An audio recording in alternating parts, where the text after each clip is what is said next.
Okay, it looks like we're going to get started. So we'll settle down and get ready for our next panel at this wonderful conference. Yes. Thank you for coming back, for joining us. This morning's session was so thrilling, just so extraordinary. Got us off to a right start with that, first the students and then that extraordinary panel. I'm Farah Jasmine Griffin. I teach over at Columbia. Thank you. And like everyone else, I want to thank the organizers, especially Primala, Jafari, Sarah, for calling us together for this wonderful and necessary celebration for recognizing the extraordinary Barbara Ransby. And yes, indeed, this gift that she's given us with the book, the biography of Ella Baker, but the gift that she gives us by her very being and presence, constantly moving us forward in this world toward a more just world. I just have a quick story about the Ella Baker book. When it came out, I taught it. I always teach it, but I organized a reading group of undergraduates, and we read it slowly together. And it was very transformative for myself and for those students. And one of those students was Barnard alum, Alexis Pauline Gumbs, who we now read. Right. Who we now read in that same way. And they organized Barbara coming to campus. That was one of their assignments for that reading group. So it's the gift that keeps on giving. And we desperately need this book. We need figures like Barbara. We need the generations that she's bequeathed us, especially at this time. I am so energized by our students. Let's just give them another hand.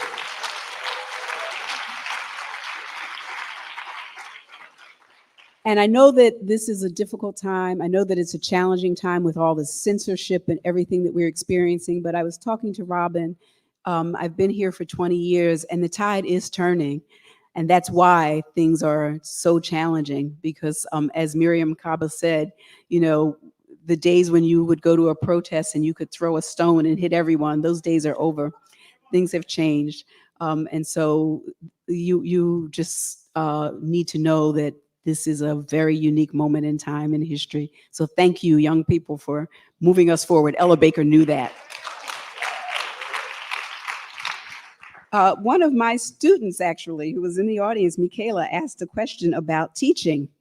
And so here is the panel about teaching. And we have some extraordinary people. I'm not going to give long, extensive introductions. You can find those introductions, but they also need no introduction. I'm going to introduce all of them. They'll take their time to share what they have to share with you today. Beverly Guy-Sheftall is a legend. Yes.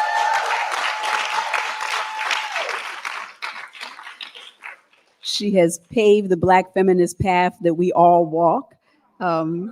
Yes, Beverly is founding director of the Women's Research and Resource Center and Anna Julia Cooper Professor of Women's Studies at Spelman College, and so much more. She has led the many organizations. She's been at the forefront of Black feminist organizing and publishing and creating opportunities for us throughout the years. We are so grateful that she is here with us to share her wisdom, her pedagogy, her understanding of the world. So join me in welcoming Beverly Guy-Sheftall.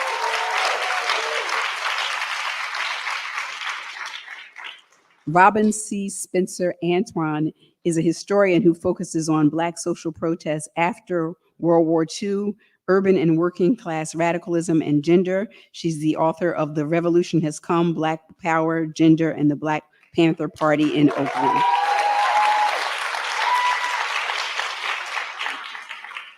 She's an extraordinary teacher, writer, organizer, thinker, and just an all-around wonderful, wonderful person. And I am so glad to welcome back to the East Coast. I don't know how she thought she was going to get away from us, but you know, we let her think she was going to go be in the Midwest for a little while, right? Keanga-Yamahtta Taylor.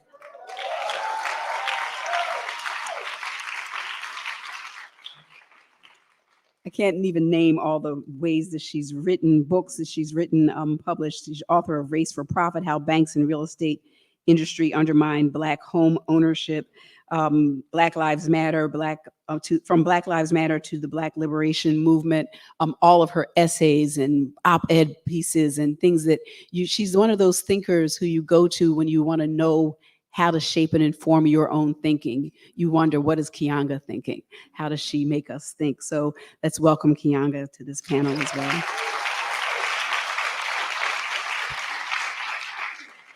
Okay, so why don't we start with Beverly? Oh, that's fine. You can go wherever you want to go.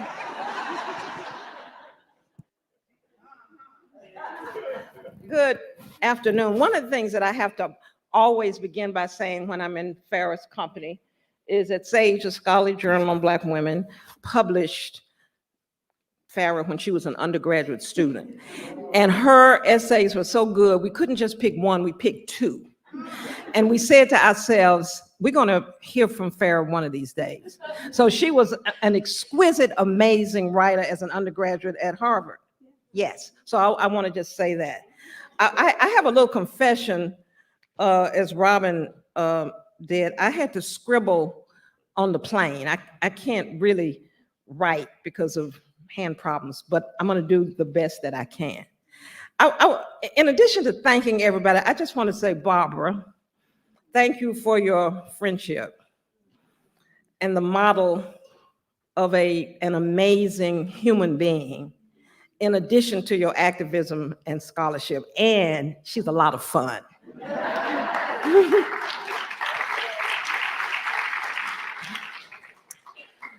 So I have been teaching about Ella Baker, a radical Black feminist thinker, activist, icon, having been inspired by Barbara Ransby's powerful, heartwarming, meticulously researched biography, and Joanne Grant's film Fundy, to my comparative women's studies students at Spelman for decades, actually since 1971.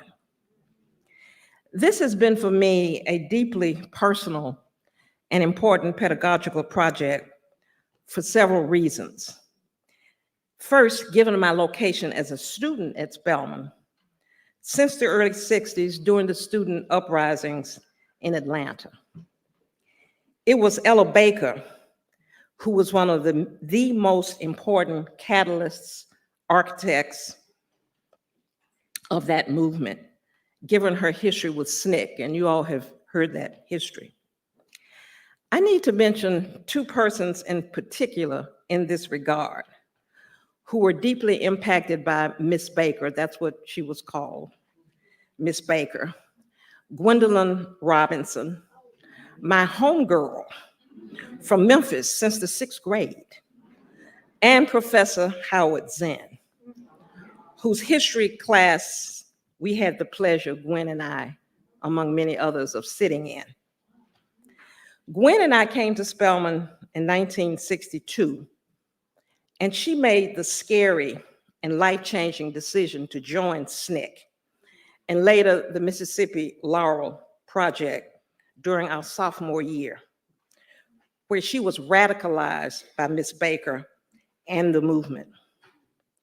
Younger and more timid, me, I stayed at Spelman under the watchful eye of my mother, marched with Martin Luther King on 2 occasions, but mostly watched from my safe, siloed campus space. Deeply impacted by the uprisings, I read all I could, became a more serious student, especially in Stoughton Lynn and Howard Zinn's classes, and followed Zinn's radical activist work after he was fired from Spelman in 1963 and went to teach at Boston University. I want to say 3 things about Howard Zinn. First, he got his PhD in history from Columbia University, and he would be shocked at what Columbia's doing. Number 2, he was a child of Jewish immigrant parents. His father actually was a ditch digger and a window watcher and eventually a waiter and he brought that class politics into the room with us. I could say much more about him. And Robyn tells me that he's going to a, what, Robyn, a Howard Zinn book fair in San Francisco soon. And all of us should follow the Howard Zinn project. It was Howard Zinn who captured Ella Baker in this way, and they worked together in SNCC. It was Howard Zinn who captured Ella Baker in this way when introducing her at a dinner for the Southern Conference Education Fund in 1968 in New York. Very simple, this one statement. Ella Baker, one of the most consequential and yet one of the least honored people in America, which of course Barbara Ransby has changed all of that. In his 2004 speech, and I'm bringing this into the room for reasons that you'll see, because we were asked to do this. In his 2004 speech on the United States war on terrorism after September 11th, he said this: "Our wars on terrorism are based on an enormous deception, persuading the people that you can deal with terrorism by war. Since war is itself the most extreme form of terrorism, a war on terrorism is probably self-contradictory unless we examine our policies, our quartering of soldiers in 100 countries, our support of the occupation of Palestinian lands, our insistence on controlling the oil of the Middle East, we will always live in fear." And he's written other books about the US and its war on terrorism. When I returned to teach at Spelman in 1971, I came with a secret desire, didn't stay secret long, to nurture and radicalize students in the tradition of Zinn and Lynn,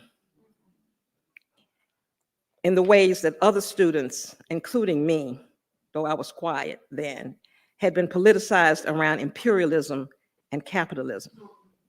I'm talking about students such as Marion Wright Edelman, Rosalind Pope, Alice Walker, who left in protest when Howard Zinn was fired, Gwen Robinson, among many others. But like Ella Baker, I wanted to radicalize our students around intersectional gender politics here and around the globe. I wanted them to know about Miss Baker's courage surrounding exposing the patriarchy and authoritarianism of traditional civil rights movements and their male leaders, who of course had been impacted, according to her and me, by the gender politics of Black churches. She called their names out unapologetically. I won't do that right now. And she called their names out, and we would know their names, and offered a more humane and effective vision of leadership around social justice matters. I wanted my students to see what it meant to actually craft and live a radical Black feminist life over one's entire life, not just for a few years. I wanted them to see, thanks to Barbara, what an unconventional marriage might look like. I am actually joyful at this point. I am actually joyful about the impact of Ella Baker and other Black feminists, many of whom are in this room, on our commitment to radical social change. And I want to say this quote of Ella's: "We who believe in freedom cannot rest until it comes." And that was a vision that we embraced at the Women's Center in 1981. I am proud that Spelman was the first HBCU to have a chapter on Students for Justice in Palestine. And I want to call out a former student, Vanna Gadbon, who's Syrian, who we just hired to come back to teach Black queer studies and to teach about Palestine.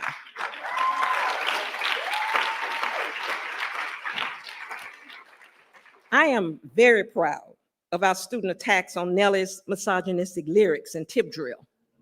Moya Bailey, a major organizer of that project, got a PhD in women's studies when she left Spelman, and later coined the term misogynoir to capture the particular woman-hating that Black women experience. I am proud that our women's studies students organized at Spelman to stop us from having commencement exercises at New Birth Church, headed by the homophobic, predatory pastor, Eddie Long. And so I just want to say, thank all of you all, and I hope we will have some dialogue. Thank you.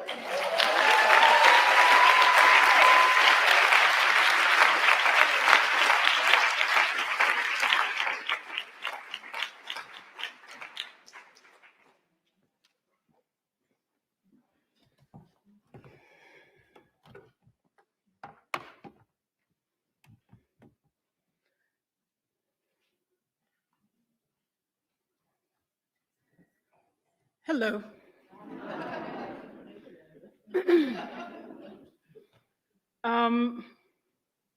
Very happy to be here. I love Barbara Ransby, and really happy to be here with so many comrades.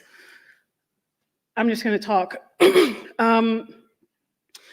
Because Ella Baker did not leave a robust cachet of writing, essays, articles that neatly categorized or indexed her political thought, it has been much easier to focus on her imprint on organizing and the different forms that it assumed.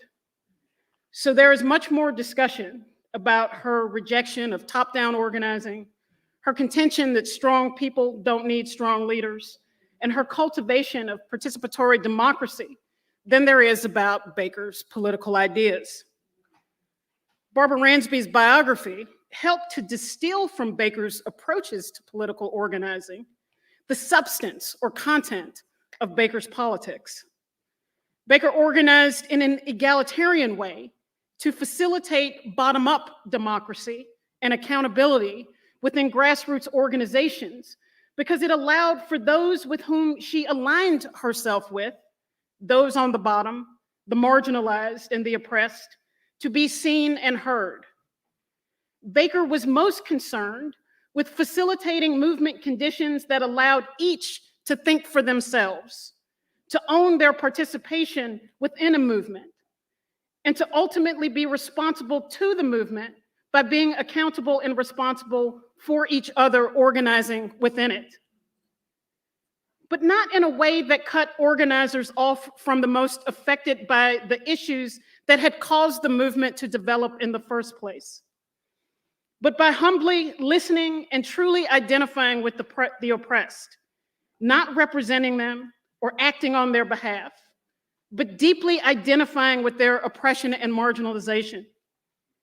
It would allow organizers to find what Baker described as the indigenous leaders of that struggle. This ultimately meant following the leadership of the oppressed and believing that through their own struggle and experience, that they had the capability, indeed the right to be heard, listened to, and to ultimately lead. Those were not just insightful organizing strategies offered by Baker. They help us elucidate the power and meaning of what Barbara Ransby describes as the democratic humanism at the core of Ella Baker's politics. It is also about deep solidarity. What does it mean to stand with someone in their struggle? To listen to them, to hear them, to see their struggle as your own.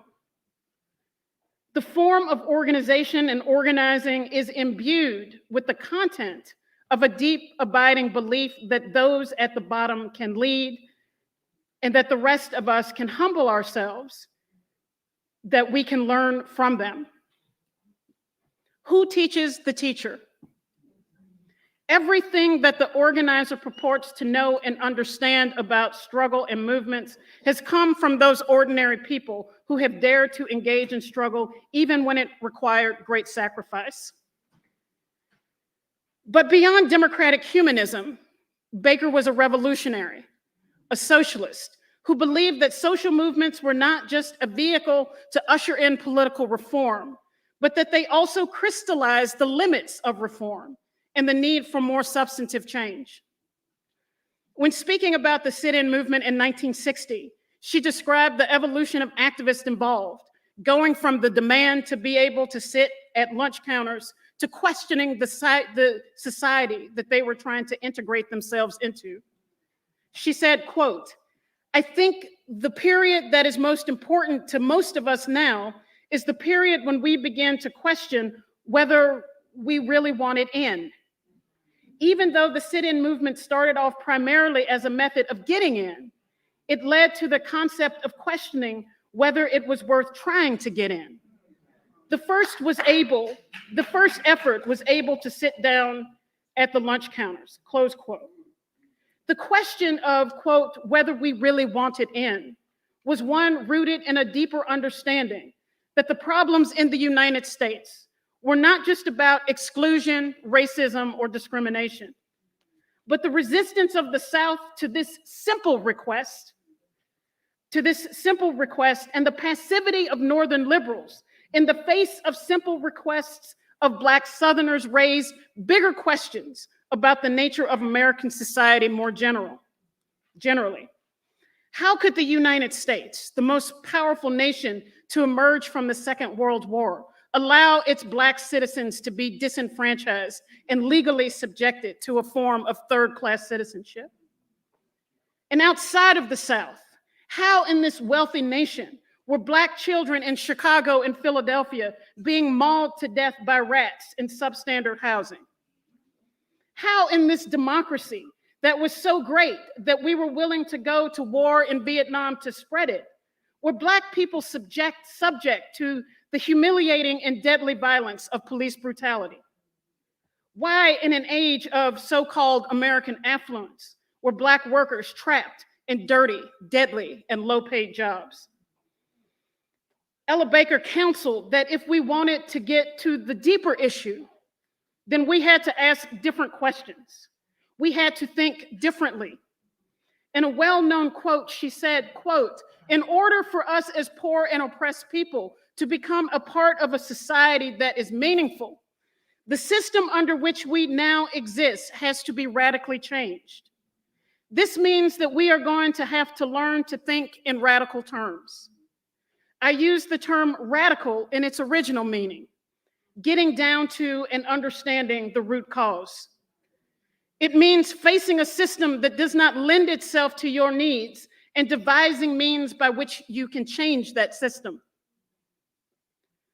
To be radical meant rejecting the surface explanations, such as Black people are too poor to afford good housing, or there are bad apples among the police, or that Black people lack the proper education and training that result in their placement in low-paying jobs. Moving from that to more substantive answers, that Black people were locked in ghettos because segregation made landlords, bankers, and real estate operatives rich, that the police are here to protect property and maintain order in a fundamentally unequal society, and that requires violence and brutality. And capitalism thrives on low-paid work because low wages mean high profits. One set of explanations may lead you to tinker around the edges of a problem, change the building code, institute sensitivity training for police, and create better training for workers. A radical understanding may compel you to question the entirety of society itself.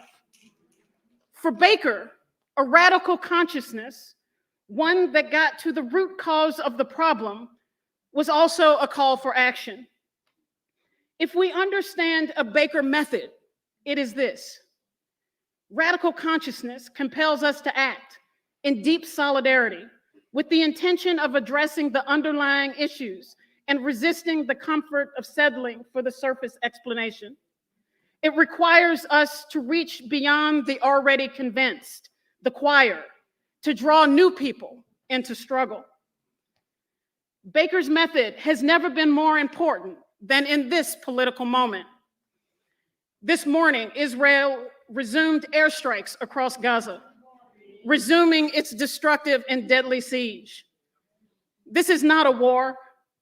It is a barbaric campaign of collective punishment, ethnic cleansing, and colonial domination. In this moment,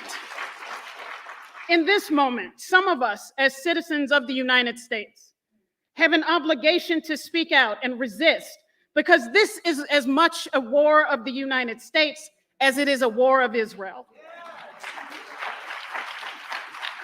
Israel is the largest recipient of US aid, of upwards of nearly $4 billion a year. Joe Biden has promised to remove any restraint to Israel's access to caches of American weapons, meaning more death and destruction rained upon Gaza.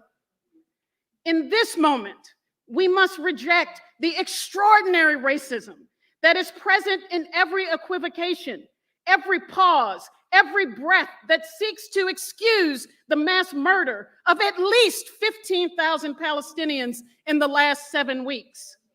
It is a pace of civilian destruction not seen since the Vietnam War, another war waged against a civilian population where racism was constantly deployed to explain away a rising death toll. It is a standard that no peer country in the US or Israel would accept. They would not accept the mass murder of their citizens in the name of rooting out terrorism. They would not hide behind the murderous terminology of human shields to excuse the mass murder of civilians. In this moment, we must say that Palestinian lives matter. In response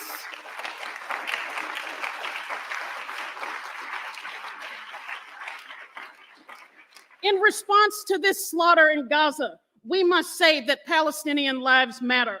When European governments banned protests against the siege in Gaza, when they banned the Palestinian flag, when they banned slogans and chants, we must say that Palestinian lives matter. When college campuses led by cowards and sycophants banned student groups who stand with Palestinians,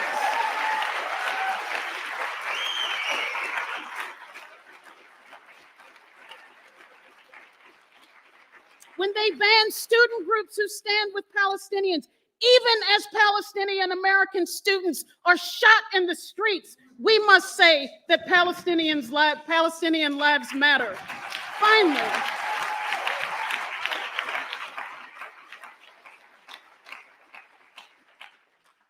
Finally, there is a growing narrative across the mainstream media that the real issue at hand is that young people are naive. They don't understand the complex history of Israel. They've watched too much TikTok, and they have allowed reels to shape their understanding of the political conflict. They blame the anti-war movement on a generation gap. It is the quintessential example of an ignorant surface explanation. Young people are protesting, therefore there is a generation gap that is fueling opposition to Israel and its siege on Gaza. But there is a deeper explanation, perhaps a radical explanation. Our opposition to Israel is not rooted in youth or any age. We oppose the illegal settlements across the West Bank. We oppose the illegal detention of Palestinians, men, women, and children. We oppose the ongoing ethnic cleansing of historic Palestine, the wanton brutality, violence, humiliation of a system of checkpoints and ID cards meant to isolate, atomize, control, and disperse the indigenous Palestinian population, all facilitated by what we are constantly told is the only democracy in the Middle East. We oppose the root cause, the military occupation of Palestine, the seizure of land, and the dispossession of its people. We stand in deep solidarity with the Palestinian people's humble plea for self-determination and democratic rights.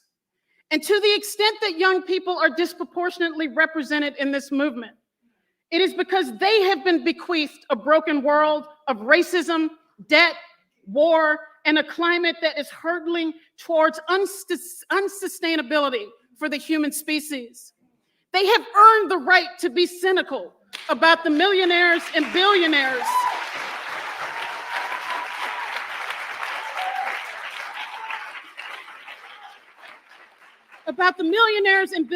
that lead the governments of the world, and as a result, they have come to reject the simplistic, insulting explanations for the state of the world, including the reasons that are offered for the annihilation of Gaza and the Palestinian people. Instead of condescending to the youth about what they know and don't know, we should admire their courage, their selflessness, and their willingness to sacrifice so much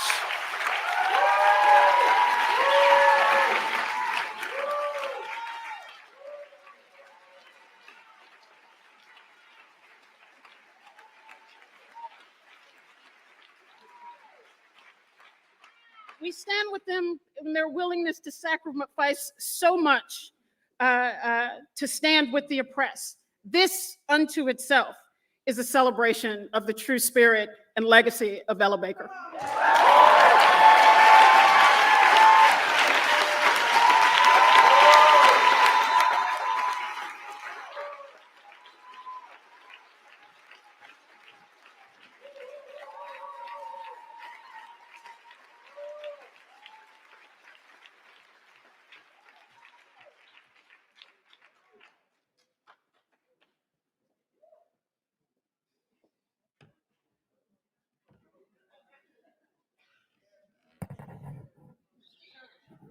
Keanga. All right now. I try not to end up after Keanga, but sometimes. What an honor to be here at this conference, honoring the insight from Barbara's remarkable offering to the world 20 years ago in the book, Ella Baker and the Radical Black Freedom Movement. Looking out at this audience of some of my greatest teachers, friends, allies, co-conspirators, my heart is full. As writers, we don't know what our books are going to do or mean in this world. We just don't.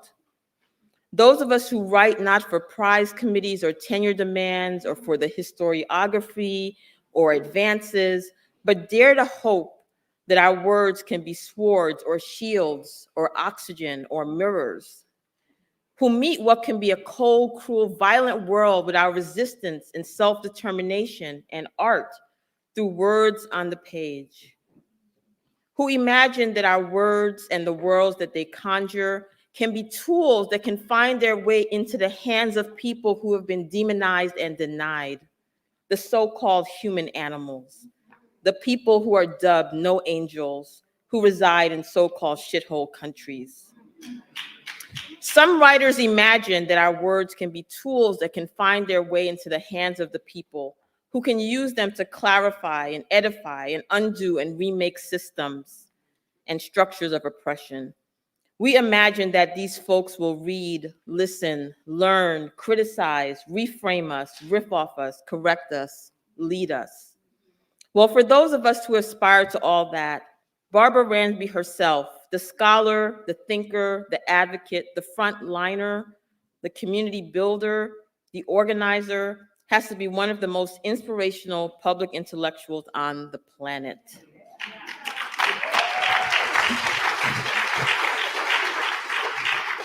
And this book on Ella Baker, this remarkable offering to the world 20 years ago, has been both beacon and balm, both sword and shield, inside and outside of the academy.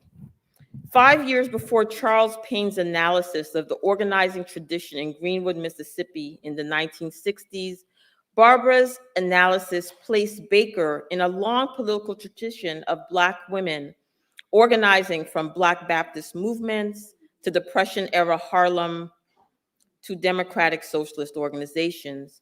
Black women as organizers.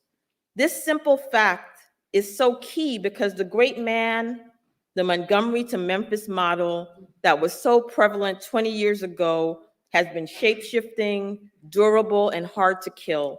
despite the ink spilled and the analysis shared by so many brilliant scholars in this room. I'm grateful to the book and the work, but there's still a lot of work to do. The Preacher and the Organizer, Chapter 6, is the part of the book that I have used most consistently in the classroom. It's almost never not on my syllabus, and the tensions that it surfaces between King and Baker's views on leadership and organizing powerfully reveals the larger philosophical questions about social change and the assumptions about gender and power that are buried in decisions about structure, scope, and leadership in organizations. This concept of group-centered leadership, as articulated by Baker, remains a trenchant and necessary critique in a world that remains hungry for the next big name to follow. Strong people don't need strong leaders. In addition, Barbara's framing of Baker as an organic intellectual remains a powerful intervention in a world that refuses Black women's intellectual work.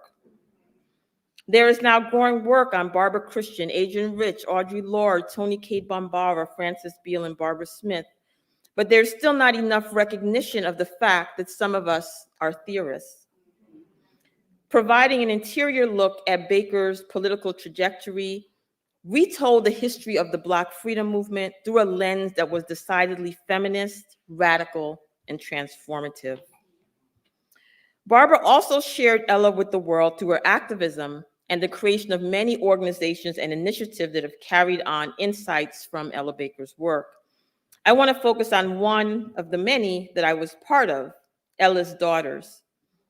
Founded in April 2008 by Ransby and others, the mission statement read, "In the humanist democratic radical tradition of Ella Josephine Baker, Ella's Daughters seeks to establish a network of women poised to create and lead a sustained movement with a multi-issue focus in the 21st century. By humanist, we mean to point out Ella Baker's commitment to the affirmation of dignity and worth of all people. By democratic, we mean to emphasize the importance of collective thinking and decision-making. And by radical, we want to follow Baker's mandate that to be radical is to get to the root cause of things. As a result, Ella's Daughters oppose all systems and structures that produce a politics of domination. This includes racism, patriarchy, heterosexism, misogyny, imperialism, homophobia, xenophobia, economic exploitation, zero-sum politics, militarism, and any other system of domination that seeks to rob people of their right to life, agency, and pleasure. As an international network of women, our goal is to support, make visible, and amplify the voices of individuals and organizations. We support and embrace art and the creative spirit. We also believe in the strength of intergenerational collaboration. And some of the projects were cyber quilting, a social justice quilt, a monologue that told Ella Baker's story through spoken word or performance, and a curriculum project with the Chicago Freedom School. Well, strong people don't need strong leaders, but Barbara Ransby has led us to some places and has organized us in key ways, and I will follow her. So by June, Pamela Madison and others helped to root a New York chapter of Ella's Daughter that I took part in. So the following is from my personal archives around Ella's Daughters. On June 7, 2008, I reported that several members of Ella's Daughters New York provided support for Domestic Workers United, and I took my then 2.5-year-old along for the ride. There was a flyer announcing that Ella's Daughter was launching a Support Sisters in Service campaign for 6 months to acknowledge and support the underpaid and undervalued work of women domestic and service workers. There was a flyer about a film about violence in the Democratic Republic of Congo that was being shown at the Schomburg Library and the Bloomsburg Library, talking about the killing of over 4 million people and the rape of young women and girls being mutilated by soldiers.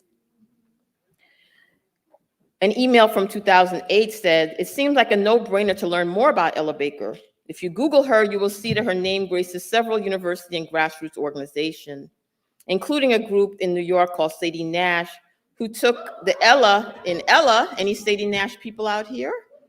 All right. Who took the word Ella and made it into an acronym for Engage, Listen, Lead, and Act. We also scanned chapter 6 and chapter 12 of Barbara Ransby's book and sent it out to everyone who would have it. In June 2008, we talked about child abuse, everything from child abuse to the Middle East, to incarcerated women, to education. We said this is not just lip service, but the beginning of a dialogue. And in January 2009, the subject line read, Barbara Ransby wants you to know about this petition about Gaza. Happy New Year, I wrote. Hope all is well. We're trying to rally as many people to sign this following statement, given the crisis in Gaza. 2009, January. These are the seeds sown by Barbara and Ella. I started out saying that my heart was full to be here with you this afternoon. That is because my heart has been thoroughly broken at the state of the world since October 7th. And I should say that I was already living in what Christina Sharp has called in the wake. We are living in the wake, salvaging the bones, as Jasmine Ward reminds us, of Sandra, of Mike, Oscar, Trayvon, Brianna, and so on and so on. Perhaps I could have found more analytical words and talk about systems and structures and obligations, but what else to say? Human to human, I confess that my eyes often burn with unshed tears. These are unimaginable times. And the nightmare of seeing genocide unfold, families destroyed, children murdered, has been horrific. Over 15,000 souls. And the before was a long history of dispossession, violence, and colonialism faced by the Palestinian people. Crisis was already there. The fire never ceased in the West Bank. I saw those fires firsthand as a member of an all-Black delegation that went to the West Bank in January 2014. The resistance, the collective refusal of so many around the world, around the country, and yes, here on this very college campus, where groups like Jewish Voices for Peace and Students for Justice in Palestine have faced censorship and repression. The resistance has been tenacious and brave, and supporting it is one answer to the question of what to do. From where we are and from new places that we dare to be. Like Ella Baker. Ella Baker went where she felt she was most needed. She moved through organizations and coalitions, some of which she founded, and she encouraged young people to lead. She nurtured militant democratic organizing. She used mentorship as a radical act, as Barbara reminds us on page 259, encouraging and affirming the young people's boldness, their growing radicalism, and their risk-taking. Such history is a weapon in this moment. We know this because so many are trying to obstruct the teaching of the true history of this country as I speak.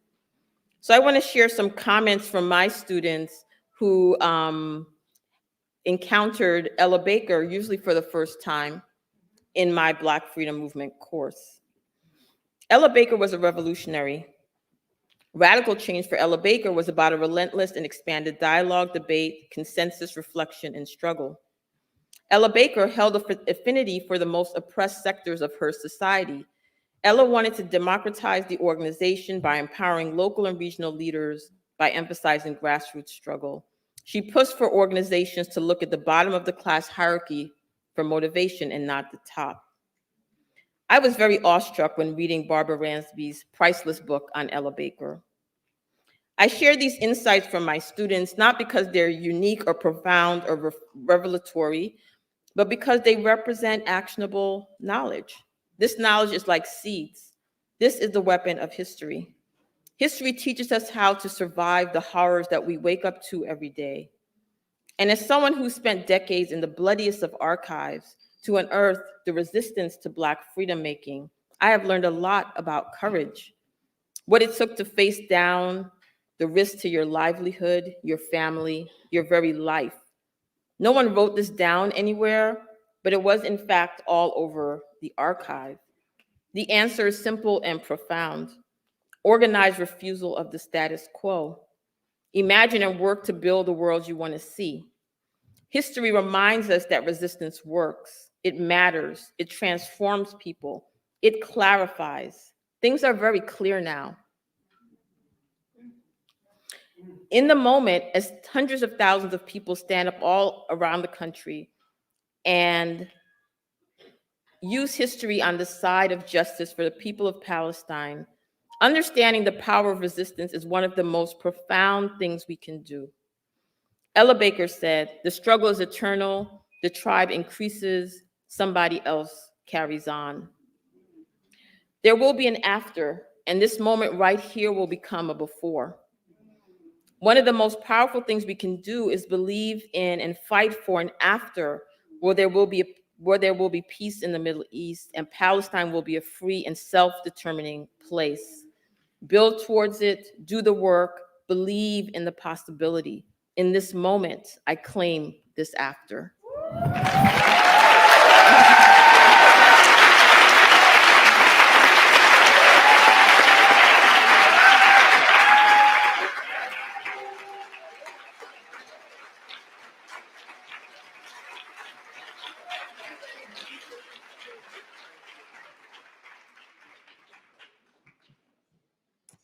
Thank you all so much. See what you've birthed, what teaching Ella Baker means in this moment. We teach for a just world. We teach for a free Palestine. I'd like to give the panelists a chance to respond to each other. And while you all gather your thoughts, if you have questions for these three remarkable presentations to continue this dialogue, but I'd like to give you all a chance to interact with each other and what you all said. Any? Beverly, I wanted to share that I attended Columbia University, which is where I received my PhD. And when I was writing my, when I was applying and I was writing my entrance essay, the prompt must have been something like, talk to us about a historian that has changed, changed your perspective or whatever. And totally ignorant of the fact that the great and mighty Howard Zinn was actually so marginalized by many mainstream historians. I gushed on about Howard Zinn for pages and talked about how I was being a historian to change the world, like Howard Zinn taught me. They let me in somehow. But I wanted to uplift Howard Zinn and the work of people like him. And I've heard Alice Walker talk about the impact of him. And I think I'm reminded in this moment of just the power of these educational spaces. Sometimes it feels like should be out doing something else, but to actually read, teach, learn. There have been so many teach-ins. I've been so inspired by the many, many teach-ins. Almost every day there's a teach-in. People's knowledge is increasing. And it helps to fuel and support your actions. I want to just say one last thing I want to do. One last thing I want to do before I leave Spelman, and that is to establish a Howard Zinn lecture series. You would almost not know, and I see Jelani Cobb over here who was in that history department, you almost would not know that Howard Zinn passed through that place from 1956 to 1963. He was invited back mainly because of one of our radical students to give a commencement address, and Spelman didn't even mention that he was fired, and he was graceful enough not to cuss our asses out, excuse me. So he needs, his memory needs to be there. As one of those radical professors who came to an HBCU in the 50s and was so committed to that work. And so that's something that I want to do, and I'm going to be reaching out for some help.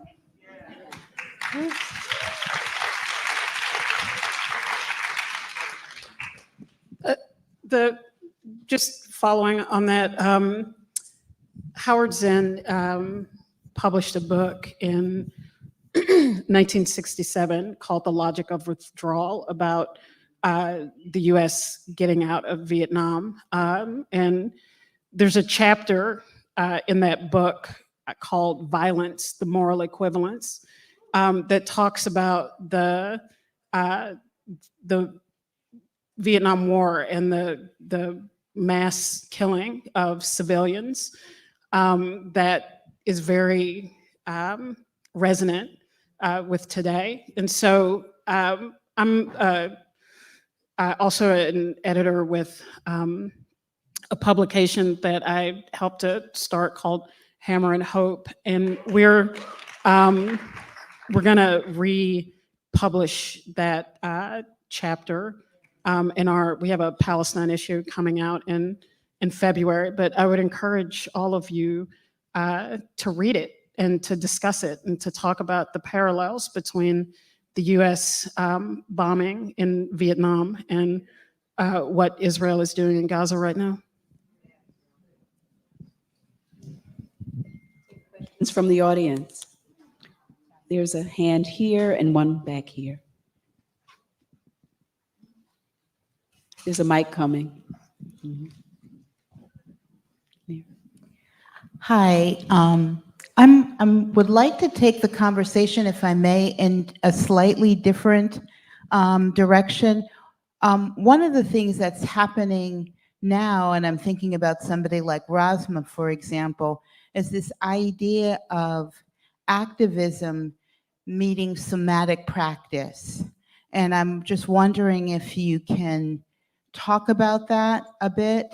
And the reason that I'm interested in that is that although I'm an assistant principal, the other thing that I do is I teach a dance-based practice around transformation. Of course, it's inner transformation, but I've been infusing issues of social justice in it. And I'm just wondering if you have any experience with that.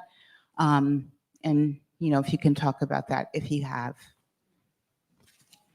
No?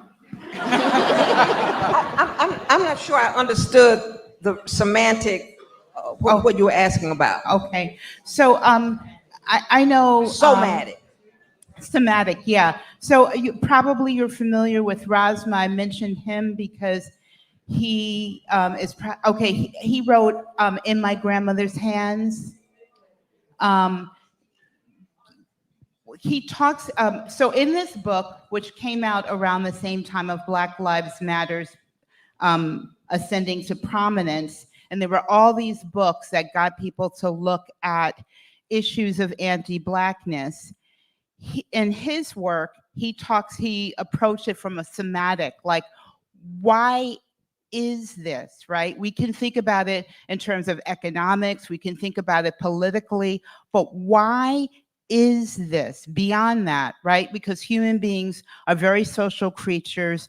We can't survive without each other. So why do we marginalize other people? Like, getting beyond the intellectual, what is happening in the body? Why do we allow this to happen? And why does this appeal to us?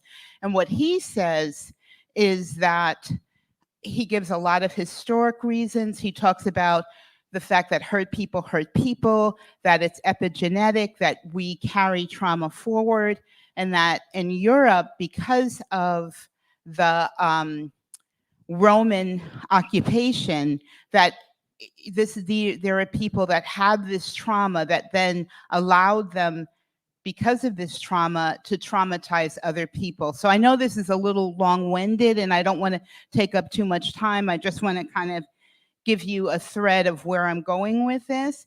But I do believe that some of this goes beyond intellectual reasoning.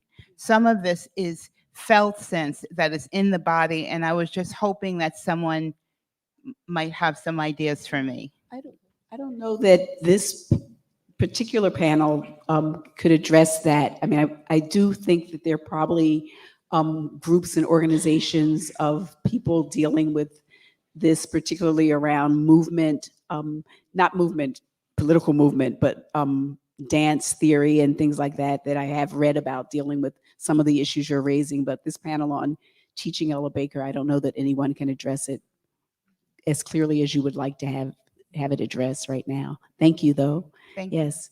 There was someone right here. Hi, I'm B. I'm a first-year PhD student in history at Rutgers. Thank you so much for being here and like leaving space for students as well. And I kind of have a question about non-consensual teaching because I feel like I'm often in classroom spaces to learn and I end up having to be a site of learning for like non-Black peers. And so instead of being able to like, I don't know, soak in knowledge production, they extract it and then we all get the same grade at the end of the day. And so as someone who's like, I'm in my program, I view it as an apprenticeship, right? I want to sharpen my craft, but I don't feel ready, nor did I consent to being that side of learning for other people. But as teachers, like what recommendation would you give to folks put in that position, particularly like Black people put in that position, especially who hope to eventually consent to teach? I'm sorry, what do you mean non-consensual teaching? Yeah, I guess I mean like I'll be with my peers in a learning environment and I feel like they ask, I get put explicitly on the spot, like explain this to me. Who is Sadia Hartman? Why does that matter? And then the professors are silent and I have to like teach, but I didn't agree to be in that position. I'm there to learn as a student. And so I guess I feel like teaching without the power and the hierarchy and protection of the professorship, but with the labor of education, particularly for white people. And so I'm just trying to navigate that experience in grad school and was wondering what wisdom you have around that experience. Thanks for sharing that experience. I mean, a lot of things come to mind. I think it's relatable. First of all, so many people, I think, sort of saw themselves in your comment. I feel like, you know, in this moment, especially, it just becomes clear how important it is to just the act of refusal. So what would happen if you didn't do that, right? Now, it's difficult because we, you know, at the same time, we're like, organize where you are. And maybe where you are is in that college classroom. So you're thinking, well, it's my job now to do that. But on the other hand, I do think that you've identified the sort of extractive and life-draining impact of doing that. And it's actually a connection to the other question because it almost is like your soul force then gets drained into that category. And I wanted to say in response to that question that there are, you know, I have been reading about like Cherry Moraga's theory in the flesh and thinking about, you know, the role of art and movement. And our first comment earlier today about dance, the individual who wanted to move and to use that time in a different way. Right on. So I do think there's something. I mean, I'm writing about Patricia Robinson, who helped people to understand the importance of protesting against the US war in Vietnam and what imperialism is by speaking to victims of domestic violence or survivors of domestic violence, we can say, right? So the body is always there. Trauma is there, but I feel like I just read a great essay by Robyn Kelly about Black studies and the traumatization of everything. Trauma cannot take us away from structures, and capitalism and all of that, colonialism. I guess I have a kind of different take on it. I don't know. I feel like, I mean, you know, if people are rude, people shouldn't be rude. But I also feel like there's this thing that has developed that sounds very neoliberal to me in the last decade. This possession of knowledge, and that I own knowledge and I'm not here to teach you unless you pay me for it, or something like that. And I think that's a real problem. I think what we're trying to talk about in the spirit of Ella Baker is how do we connect with each other? How do we overcome the walls and barriers between us without dismissing that racism is real, that, you know, gender discrimination, sexuality, all of that is real. And yet, at the end of the day, no one is coming to save us. And so if we don't figure out how to overcome the divisions between us through some kind of collectivity, through collaboration, if we don't follow the example of the students in SJP and Jewish Voices for Peace, and these students who have the weight of history and the world tearing them apart, then what are we doing? What are we doing? Reveling in our identity, reveling in our little section of the world as somehow more important than anyone else's. And that's not to deny that, graduate school can suck. Being in a classroom with people who don't know more than we think they should at this particular moment can suck. But what do we do? When do we engage with each other and talk to each other and try to communicate with each other and try to reach each other and try to change somebody's mind? That's what the organizer does, right? I came into this as an organizer, right? I was an organizer for 30 years and decided there were political questions I couldn't answer for myself, so I went to graduate school. But being an organizer teaches you something about humility, about listening, about trying to figure out how you can move somebody from point A to point B.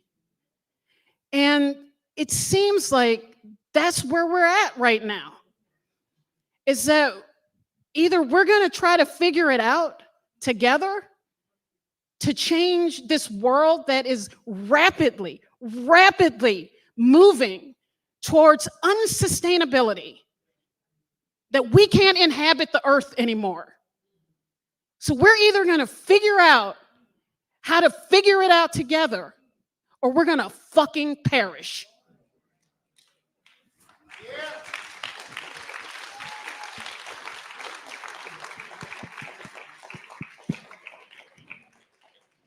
I just want to make the comment that, when you get to a certain age,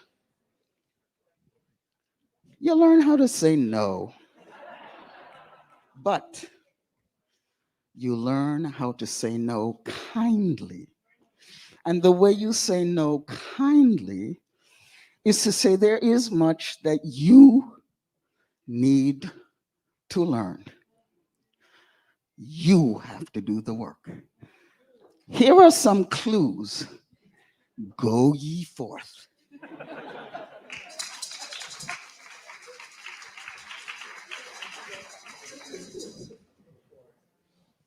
I think there's a hand back here, and then there are two here.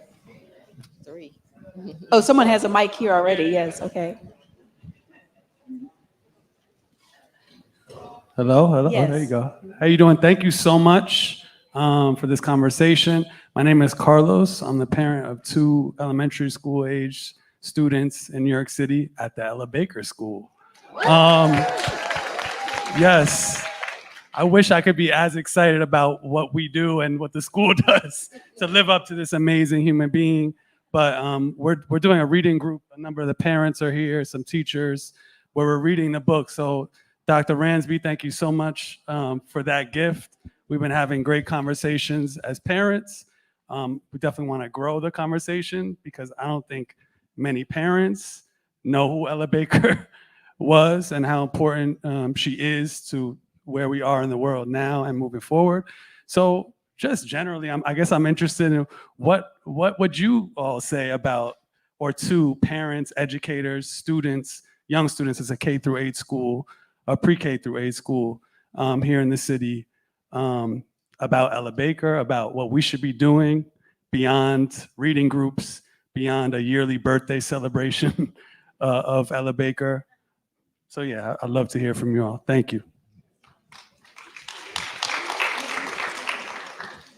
Where is, Can I add a part B to that? Because I'm in the same school and it's part of the question too.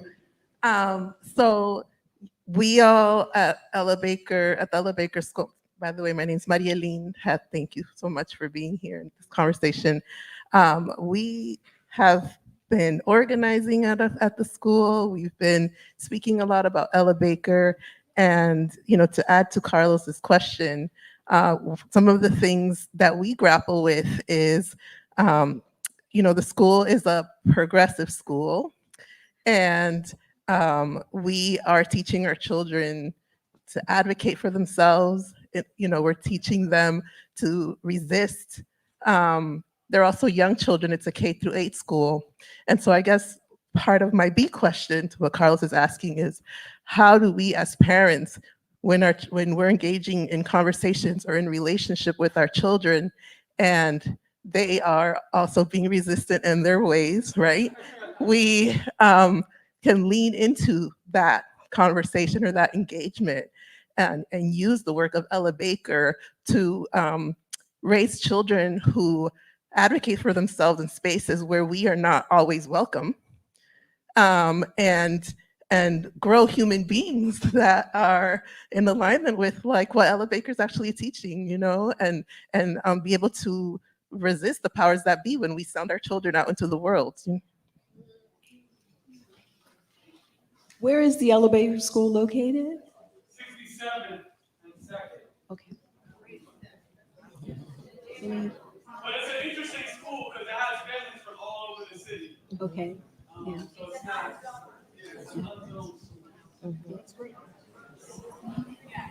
Any response? It sounds like to me you all can be telling us. Yes, exactly. What we can do. I would really love to hear more about what it is that you all are doing, especially with K. I would not have a clue about what to do with K-12 young people. So I would love to hear what you all are doing. Well, I would love, invite me. I would love to come and visit. Okay. No, seriously, I would love to come to the school and run my mouth. I was going to also suggest. I was going to also suggest. I mean, you might already be connected, but there are great organizations in the city of that nonprofit organizations that work with organizing young people and training young people to be organizers. I'm on the board of one of those organizations, the Brotherhood Sister Soul. And so I would connect with those organizations that are also doing the kind of work that you're doing, and you're doing it with even younger people. So, making those kind of coalitions, it sounds like would be extraordinary to learn from each other. But I agree with Beverly. I mean, I call on us we want to hear about what you're doing even more. Yeah, thank you. And okay, over here, yes. So I'm a senior in high school. I go to a predominantly white high school in Central Jersey. And recently in my AP literature class, my teacher was talking about how the book Fences by August Wilson was banned due to a parent's complaint over excessive use of the N-word. And it also, in my APUSH class, my AP US history class, we have to watch 12 Years a Slave, which makes sense, but we have to sign a parent form and everything. But parents were complaining about that because they said it was making their white children feel guilty. And so that kind of and my question really is, how does the structural racism of the American school system predispose Black people, particularly Black women, to stifle our voices, to soften the blow of the effects of structural racism towards white people?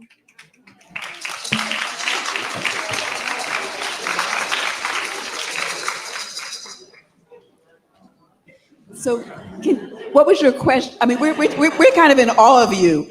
So, so can you repeat your question for us? Sure. How does the structural racism and oppression of the American school system predispose Black people, specifically Black women, to stifle our voices in order to soften the blow of the effects of structural racism to white people? I mean, I think one of the things, there's a full-on attack on public education, on the teaching of Black history, in some ways in history in general, right?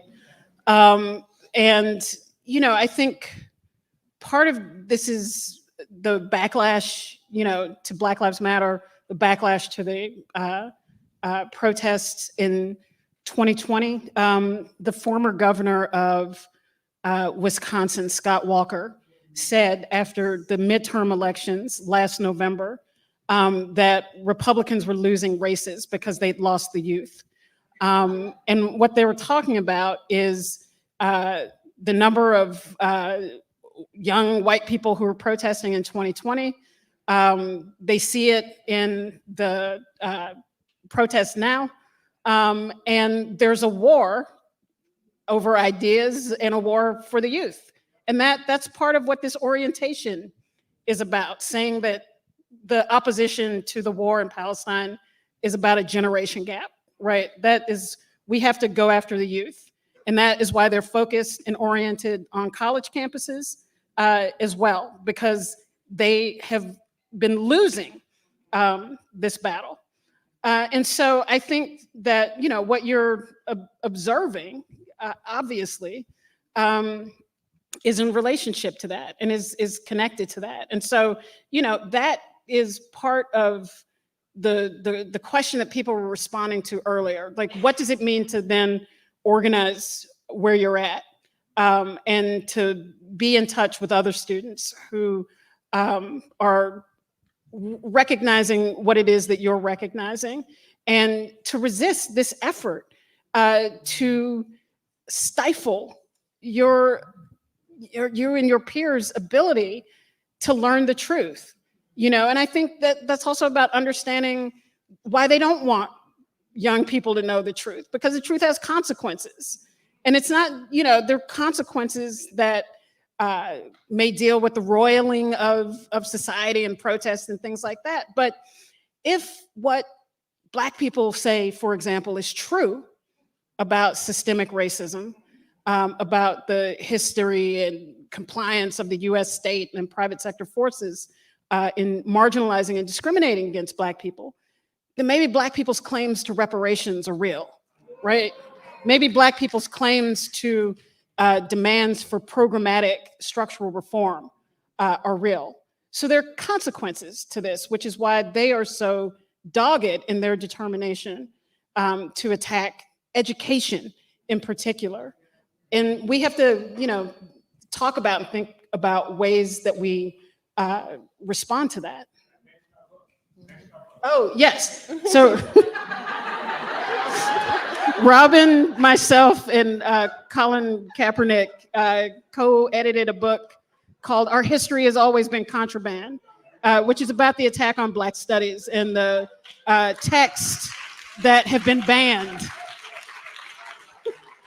including, unfortunately, many people in this room. Many of our writing has been banned in the state of Florida and other states like it. So yeah, read our book, organize, blah, blah, blah.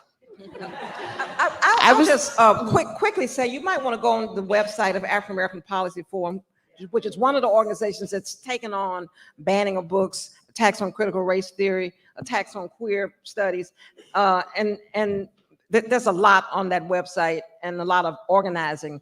So African American Policy Forum website, I think, is useful. Which is based here at Columbia too, so. I was going to offer a quick comment that maybe you can start something called Ella's Daughters. You know, we don't have to be individualistic or suffer alone. I think you could get together with other young people who feel the way you do and affirm each other, learn from each other, teach each other.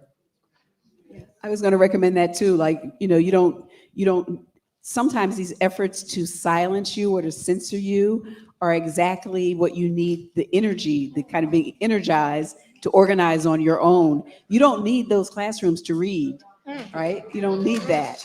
And so I think I absolutely agree. And Ella's Daughters, that would be wonderful to come out of this conference and start a chapter of Ella's Daughters. Okay, there's a hand here, one here, and one here. And I think that'll be it. Oh, and then, we didn't get to these. Okay, so why don't we start over here? Because we missed this, and then we'll get to the middle. So We'll have to take more than one at a time. yeah, let's take these three, and then we'll come over here. We have a little time.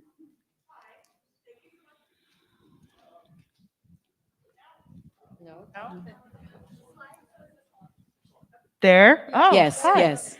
Sorry. So thank you, of course, for speaking. I read the book in my class with my professor, and I'd never heard of Ella Baker before. Something that really did stand out to me was her intergenerational work. And as that is a theme that you've spoken on today, how do you see younger generations reaching out to our liberal parents who are like, hey, I'm not a far-right fascist, and they think that's good enough. So yeah, how do you see us bridging the gap with others, or even like others of our generation who are perhaps raised in more conservative groups, and they're just instantly turned off by any form of radicalization? That's one question. And then why don't we take the three that are over here together? Mine's more of a kind of an invitation for some advice. I come from Scotland, and I've been teaching here for a year, and I'm quite shocked about. Mostly, I take on board my naivety. It's a very different configuration in Scotland or the UK about issues to do with race. But sitting with students in class, and a student said to me, a black student said to me in the middle of a full class that this is the first time in 3 years I'm able to talk about something to do with race. And straight away, another student of white origin ends up saying, well, you're on this campus in this college, so you are of privilege. So in a way, sort of lessening that whole sort of not giving enough room to breathe of what the first student's saying. Okay, and then one more question on this side. Was there one more? Hi, thank you so much. My name is Lily. I'm a fifth-year PhD student, and I'm currently teaching my own course on visionary organizing and Grace Lee Boggs. Yeah, I'm writing my dissertation about her, but Ella Baker is someone that I've always admired. When I was an organizer, I would use a lot of her quotes in organizing, and I use it in my class today. So I was wondering, like, one, if you have any practical tips and tricks, like activities, facilitation tools, things that have really worked well for you all in teaching Ella Baker. And then the second is, I've been trying to talk about the genocide in Gaza with my students, but I feel fear, and I also feel a responsibility. And I've been, trying to introduce it with my students, but they seem resistant to talk about it. And as an instructor with power in the room, I want to listen to my students and have them take the lead and facilitate their thinking. But I also know that I have a responsibility to bring into the classroom things that they may be afraid to speak about. So I would just love any advice on that. Okay. All right, so those three questions, one, bridging, talking to not just intergenerationally, but to people who aren't on the same page with you. The other one about kind of advice. Both of those were classroom advice questions. Is anybody? Yeah. I'll just quickly say, and this is in the particular in the HBCU context. One of the most helpful things that we did was to regularly show the documentary film Roadmap to Apartheid. It helped students of color see that there is a connection, a deep connection between apartheid in South Africa, which was more familiar, and the situation in Palestine. That has been very helpful. And one of the things that we liked is we were able also to get staff, not just students, to come. And so sometimes showing a film is I would say, a good tip for introducing folk and immediately getting them to see the horrendous, unspeakable situation in Palestine that, of course, began in 1948. So I would recommend Roadmap to Apartheid. And I think that, sometimes my experience during this period is that creating space for students to talk, sometimes my students don't want to talk, right? And sometimes they like one of my classes in particular, my students just want to talk about what we were reading that week. But we have been creating spaces outside of class for students who do want to talk, to feel comfortable, to come together in community, to talk about, and our department has put together a reading list, a bibliography, and we come together to read that together with my colleagues last night, led a discussion, so that creating those spaces and making that available to students who are interested and feel safe to come, that this is a place where they can come and have conversation and learn and discuss things if they don't want to do it in the classroom. It's just one strategy. I think we have run out of time. So thank you all so much, and thank this wonderful panel.